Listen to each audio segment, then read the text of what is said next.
గుత్తి వంకాయని చాలా తక్కువ టైంలో ఎలా తయారు చేయాలో చూపిస్తాను. ముందుగా వంకాయలను అయితే ఈ విధంగా కట్ చేసుకొని సాల్ట్ వాటర్లో వేసుకొని పెట్టుకోవాలి.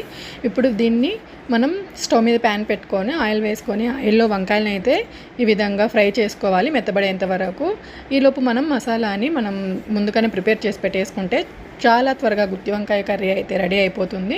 అందుకోసం స్టవ్ మీద ప్యాన్ పెట్టుకొని పల్లీలు కొద్దిగా వేగిన తర్వాత నువ్వులు కూడా వేసుకోవాలి. నువ్వులు వేగిన తర్వాత కొద్దిగా ధనియాలు వేసుకొని ఇవి కొద్దిగా మంచి ఫ్లేవర్ వచ్చేంత వరకు వేయించుకొని ఆఫ్ చేసుకోవాలి. ఆఫ్ చేసిన తర్వాతే చెక్క లవంగా యాలక వేసుకుంటే ఆ వేడికి అవి ఫ్రై అయిపోతాయి. ఇవి చల్లారిన తర్వాత మిక్సీ జార్లో వాటితో పాటు ఆనియన్, కారము, అల్లం వెల్లుల్లి, చింతపండు, టమోటా కూడా వేసుకొని బాగా మిక్సీ పెట్టేస్తే ఈ మిక్సీలో మనం గ్రైండ్ చేసుకున్న పేస్ట్ అంతటిని మనం వంకాయలు ఆల్రెడీ ఫ్రై అయిపోయాయి కాబట్టి ఈ పేస్ట్ని కూడా వేసి కాసేపు ఫ్రై చేసుకొని సరిపడా వాటర్ వేసుకొని ఆయిల్ తేలేంత వరకు